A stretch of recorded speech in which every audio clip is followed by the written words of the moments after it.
Bote, Pangi, Bote, Antulenzo Lampangi, Monfo Felicien over here from DITC, Disruptive IT Cameroon, which is a co-op, a DIA co-op, operating here in Douala and in partnership with the WADA, spreading Web3 technology in Africa. Now we come to our second case study on how we can, at the practical level, use distributed ledger technology to solve some of the problems that we have on the ground here in Cameroon and in Africa in general.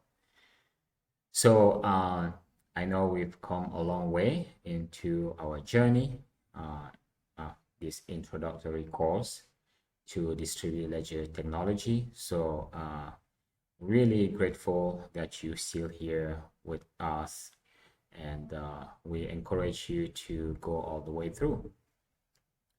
So let's identify the problem first, and second phase we will kind of discuss about a potential solution or solutions. And lastly, we'll paint the big picture of the infrastructure that is needed to really have the foundations and tools that will help us, build those solutions we previously discussed on top. Down there, I wrote SaaS blockchain. I got a little bit confused. I think maybe we should create the word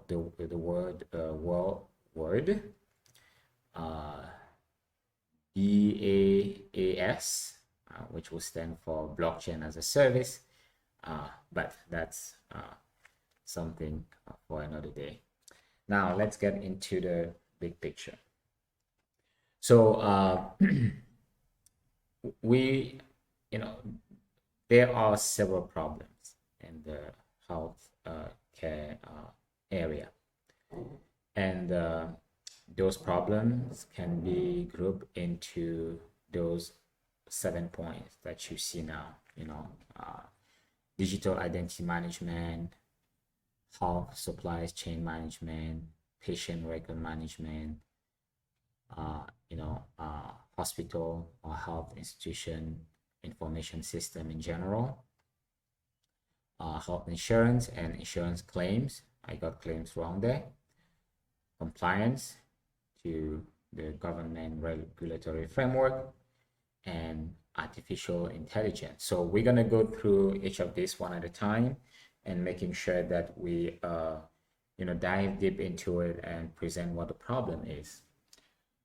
First one, digital identity management. It all starts with the need to know who we are dealing with, to identify all the actors in play in a unique way. In the healthcare world, we have practitioners, we have, such as doctors, we have pharmacists, we have the patients themselves, and then we have the medicine suppliers and many other actors in play that to this day are not identified in the unique way. So this exposes the whole healthcare industry to frauds and identity theft schemes, and this is what we've observed in the past. So that's a major problem that needs to be addressed. The second one is health supply chain management. Once you can identify the players in the game and what the roles they play, there's no way you can actually track your supply chain management, making sure that let's say a drug is actually made by who is claiming to have made it or manufactured it, and also the distribution chain, where in which condition did it go from point A to point B? Was the temperature guideline respected? And so many questions that we're not answering at this point. So that was for the second problem we identified. The third problem, which in my opinion is the biggest one, is patient record management. And this has become so serious in the last few years, to the point where here in Cameroon on the ground, the picture you see on the left depicts what we have. So we have patients going around with little booklets, and that serve to capture their medical history and the different transaction they have between with the health institution and agencies. And these little booklets that you see here on the left are really easy to lose. They, you know, they can deteriorate very easily. We're talking about paper, and they can be stolen, and they can be tampered with. So there's so many problems. And personally, I am currently registering this course from our office in Douala, the ITC. And one of my goal traveling to Douala to do this was to, have a checkup with a doctor. And I was there the other day just to realize that I forgot my little booklet, the, the latest one, because I don't know where the other ones are, starting from when I was born and all of that. So it's not captured anywhere. Uh, well, it might be captured in the local hospital where I was born, but I'm pretty sure if I go there and I want my file, it will be really hard to get it. It might not even exist. So there's a need to really fix that, and we'll talk about it when we get to the solutions portion of this presentation. So next, health information system. So we have doctors, we have practitioners.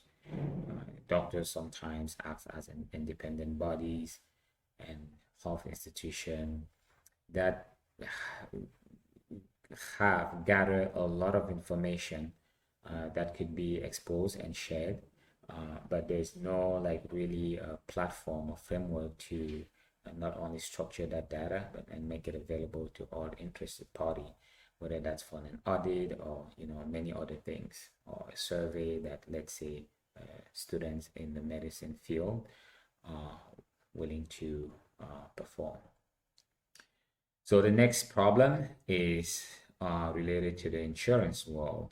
Both insurers and patients that are making claims go through processes that are slow, outdated, back and forth between insurance companies and hospital, where patients got services trying to verify and validate their claims.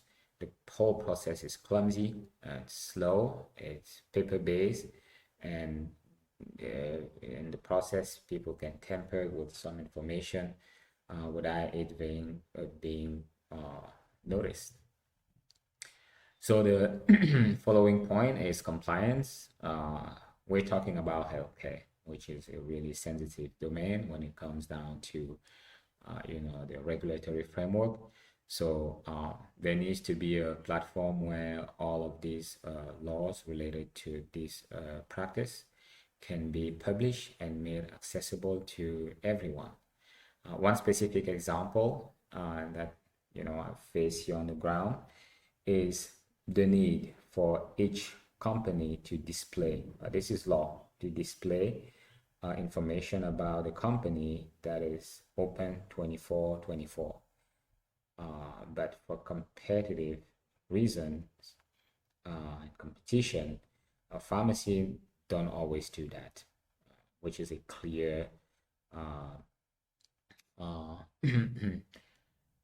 I mean, it's the law specifies that it must be done. They don't do it, so that's something that needs to be fixed. The last one, which is even bigger, is that information, all this interaction between all the players has as a consequence a gold of information that we can really sit down, analyze, and get it to talk, and and and also information from which we can get clues for taking actions or preventative actions, or even like I can just think of one example of patterns showing up when this patient went through this, and then he went through that, and then it ended up like this. Pattern designing like that, we see that a lot here on the ground, but there's no tools that would inform interested parties of those patterns reoccurring, and hence improve the services that health practitioner and institution offer to their patients.